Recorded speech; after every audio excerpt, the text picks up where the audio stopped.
Hello friends, आज मैं subject and verb agreement का पार्ट 3 और आखिरी पार्ट लेकर आया हूँ। तो इससे पहले मैंने 2 पार्ट डाल दिए हैं। अगर आपने वो वीडियोस नहीं देखे हैं तो लिंक मैं डिस्क्रिप्शन में दे दूँगा, आप उसे भी देख लीजिए। उसके बाद इस पार्ट को देखिएगा तो आपको ज़्यादा क्लियरली समझ में आएगा। ठीक है, तो स्टार्ट करते हैं subject and verb agreement part 3। तो जो हमारा रूल नंबर 7 है वो कहता है either, neither, each, everyone, many a must be followed by a verb in singular. तो इसको एग्जांपल से समझते हैं। Example, many a boy is aspiring to be great. क्योंकि ये मैनी ईयर से स्टार्ट हुआ है और हमारा रूल कहता है कि either, neither, each, everyone, many year must be followed by a verb in singular. तो यहाँ पे जो वर्ब आएगा वो सिंगुलर वर्ब आएगा। ठीक है, मैं सभी का एक एक एग्जांपल लिख देता हूँ तब ताकि आपको क्लियरली समझ में आए। Neither of my friends is willing to help.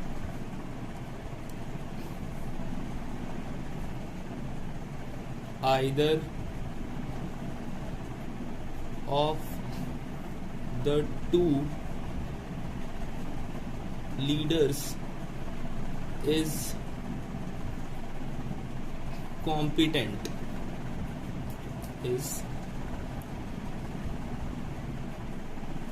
Each student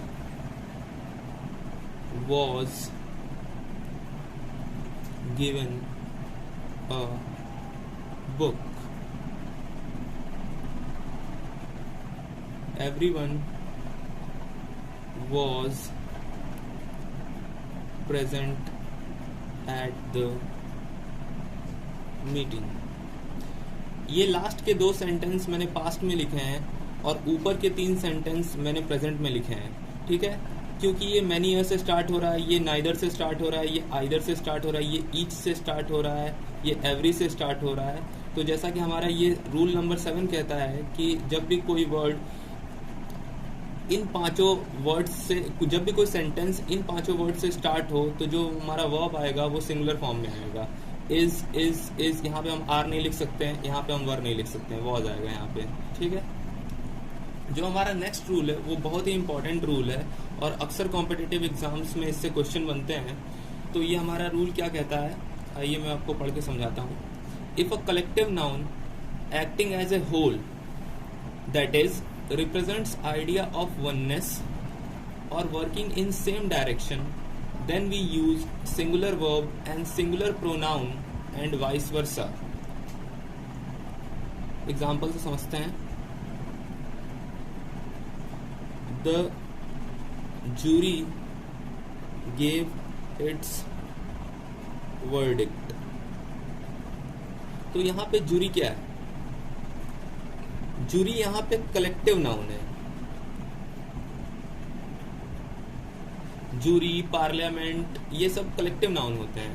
ठीक है, तो जूरी यहाँ पे कलेक्टिव नाउन है। जब भी कोई collective noun idea of oneness अगर रिप्रेजेंट कर रहा हो, अगर आपको लग रहा हो कि वो कलेक्टिव नाउन किसी एक दिशा में काम कर रहे हैं, उनके बीच में मतभेद नहीं है, तब हम वहां पे सिंगुलर वर्ब का इस्तेमाल करते हैं और सिंगुलर प्रोनाउन का इस्तेमाल करते हैं। यहाँ पे इट्स सिंगुलर प्रोनाउन है जो कि जूरी के लिए यूज हुआ है। प्रोनाउन क्या होता है? Words use in place of noun. तो यहाँ पे हम सिंगुलर प्रोनाउन का इस्तेमाल करेंगे और सिंगुलर वर्ब का यूज करेंगे। एक और एग्जांपल से समझने की कोशिश करते हैं इसको। The jury were divided in their opinions. तो आपको ये सेंटेंस पढ़ के लग रहा होगा कि जो जूरी था उनमें आपसी सहमति नहीं थी, मतभेद था। तो यहाँ पे जो हम वर्ब का इस्तेमाल करेंगे वो प्लूरल वर्ब है, वर। ये हमारा कलेक्टिव नाउन है, याद रखिएगा ये जो हमारा रूल है कलेक्टिव नाउन के लिए है। जूरी हमारा कलेक्टिव नाउन है। तो jury were divided in their opinion, यहाँ पे वर क्या है, सिंगुलर, सॉरी यहाँ पे वर क्या है, प्लूरल वर्ब, और यहाँ पे देयर क्या है, प्लूरल प्रोनाउन। ठीक है, when they are divided in their opinions, they do not work in same direction, then we use plural verb and plural pronoun। ये बहुत इंपॉर्टेंट रूल है और ये अक्सर कॉम्पिटिटिव एग्जाम में इस पे क्वेश्चन फ्रेम होते हैं, तो इसको आप ध्यान से पढ़ लीजिएगा और समझ लीजिएगा। अगर समझ में नहीं आया तो वीडियो दोबारा देख लीजिएगा, आपको समझ में आ जाएगा। ठीक है, हम अपने नेक्स्ट और आखिरी रूल पे चलते हैं। इसके बाद हमारा सब्जेक्ट एंड वर्ब एग्रीमेंट जो टॉपिक है इंग्लिश का वो खत्म हो जाएगा। ये इजी रूल है, बस आपको रूल याद रखना होगा। If two nouns are joined by with or as well as, ये दो वर्ड्स को याद रखिए। अगर दो noun with or as well as से अगर जॉइंड है तो the verb agrees with the first noun. जो हमारा फर्स्ट नाउन होगा उसके अकॉर्डिंग हम वर्ब लगाएंगे। If the first noun is singular then the verb must be singular, if the first noun is plural then the verb must be plural. आइए इस पे भी एग्जांपल कर लेते हैं। द किंग with all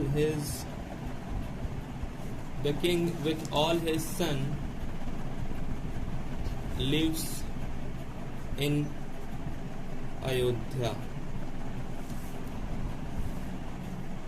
तो king all his son with, ये with word से जॉइंड है। ठीक है, तो यहाँ पे जो हम वर्ब लगाएंगे वो किंग के अकॉर्डिंग लगाएंगे। किंग यहाँ पे क्योंकि सिंगुलर है तो हम सिंगुलर वर्ब का इस्तेमाल करेंगे। लिव्स सिंगुलर वर्ब है। ये तो आपको पता ही होगा, वर्ब के अगर एंड में एस और ईएस लग जाए तो वो वर्ब सिंगुलर वर्ब हो जाता है। ठीक है, लेकिन नाउन के केस में यही चीज डिफरेंट होता है। अगर नाउन के एंड में एस और ईएस लग जाए तो वो प्लूरल नाउन हो जाता है।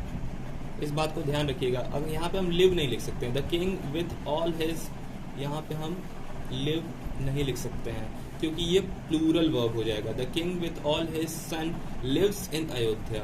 ठीक है, अगर नाउन के एंड में एस और ईएस लगा देते हैं तो वो प्लूरल नाउन हो जाएगा। ठीक है, जैसे गर्ल, गर्ल क्या है, गर्ल एक सिंगुलर नाउन है, लेकिन हम गर्ल्स लिख देते हैं, एस लगा देते हैं तो वो क्या हो जाता है, प्लूरल नाउन हो जाता है। ठीक है, मीट, मीट क्या है, मीट एक प्लूरल वर्ब है, लेकिन अगर हम मीट्स करते हैं तो ये सिंगुलर वर्ब होगा। एस और एकदम एग्जैक्ट उल्टा होता है। एस और ईएस अगर वर्ब में लगा देंगे तो वो सिंगुलर वर्ब हो जाएगा, और एस और ईएस अगर नाउन के एंड में लगा देंगे तो प्लूरल नाउन हो जाएगा। ठीक है, इस पे एक और एग्जांपल करते हैं इस वाले रूल पे। Iron as well as coal is found in Jharkhand. तो iron as well as coal is found in Jharkhand. यहाँ पे जो हमने वर्ब यूज किया है वो फर्स्ट सब्जेक्ट के अकॉर्डिंग यूज हुआ है, और यहाँ पे एज वेल एज है, इसीलिए हमने ऐसा रूल लगाया है इसमें। तो ठीक है फ्रेंड्स, ये हमारा सब्जेक्ट एंड वर्ब एग्रीमेंट यहाँ पे खत्म हो जाता है। आपको कैसा लगा वीडियो? अगर आपको हमारे वीडियो से कुछ सीखने को मिल रहे हैं तो प्लीज़ लाइक करें, हमारे चैनल को सब्सक्राइब करें और ये वीडियो दूसरों तक फॉरवर्ड करें ताकि उनको भी सारे rules, subjects and verb agreement के समझ में आए। ठीक है, और आगे वीडियोस के लिए हमारे चैनल को सब्सक्राइब करें और बने रहें। थैंक्स।